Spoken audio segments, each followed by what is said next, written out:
Episode 9 of My Perfect Stranger begins with Hae-jun more convinced than ever that Hee Se-yeob is not the one responsible for the murders. After all, why would he just suddenly confess to the bloody rag being his without an explanation? That's precisely what Sune says too, when she comes racing in and tells Yoon-young, Hae-jun, and her own family that it's definitely not him. She has an alibi, given that she was actually with Hee Se-yeob up on the rooftop at the time. He agreed to wait for her until Kyung-yi returned. No one else can corroborate that story, but Sunni's father believes it should stay that way, and they keep this a secret. In fact, he demands everyone keep their mouths shut. Pointing out that in a rural town like this, rumors can spread like wildfire, and that won't be good for Sunni's reputation. Detective Beck confronts Hee Se-yeob outside and demands an explanation. He's obviously unaware of the alibi, and when he points out that someone has died, Hee Se-yeob is wide-eyed and shocked. What do you mean kill? The thing is, Beck has actually seen Hee Se-yeob write out a variety of different notes for matchboxes in the past, and he believes Hee Se-yeob is the one behind all of this now. Hee Se-yeob is taken to the police station, where he's eventually arrested. At the same time, Sune makes a startling revelation to Yoon-young. Kyung-yi headed off that night to see Hee Se-yeob, who happened to be the last person she was seen with.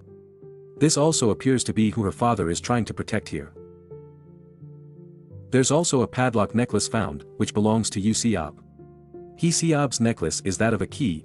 The pair is basically inseparable as a result and will move heaven and earth to protect each other.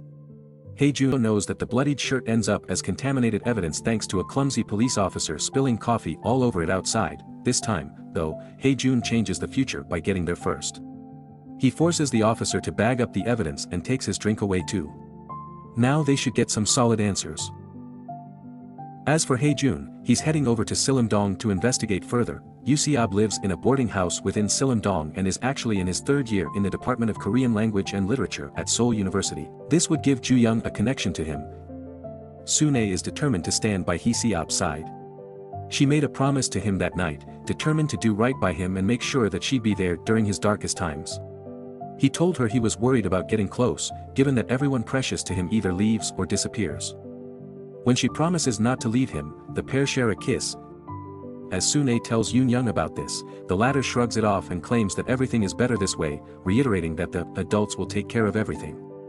She's also a little torn up over the future, given that she knows Hee Se-yeob's fierce loyalty for Hee Se-yeob has seen him pick his brother over Sune. But then there's the situation involving Mi-suk too. At school, she's annoyed and claims that he's making things complicated. That complication extends over to the boys' room too, as they're all convinced that Hee Se-yeob is guilty. Hae-jun returns from Sillim-dong, where he asked around about Hee Se-yeob. There are key witnesses there who claim to have seen Hee Se-yeob, so it doesn't look like he's their guy either.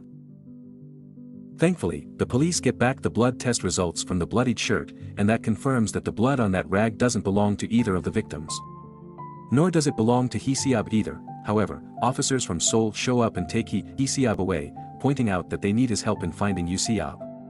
Shady gangsters blindfold him and use Hee Se-yeob as leverage to make him comply. Unfortunately, they torture him and demand to know where his brother is. Yoon-young finds Hee Se-yeob alive, hiding in an attic in a rough way. He's bloodied, confirming that the shirt and blood belong to him, while the injuries seem to have been as a result of protesting. This explains why Hee Se-yeob is so desperate to protect his brother. Hee Se-yeob is desperate to save his brother and tells Yoon-young to take him to Hee Se-yeob. They run into Hae-jun on the way, and together the trio heads over to the motel, which is actually where Hee Se-yeob has been taken and brutally tortured. With Yoon-young waiting outside, Hae-jun and Hee Se-yeob head in together. Hee Se-yeob comes stumbling out after, limping and battered but alive. Yoon-young sees him leave and immediately realizes that her father went through hell just to protect Hee Se-yeob from protesting, rather than murder. Yoon-young talks to him outside, and makes a solemn promise that in his darkest hour, she's here for him.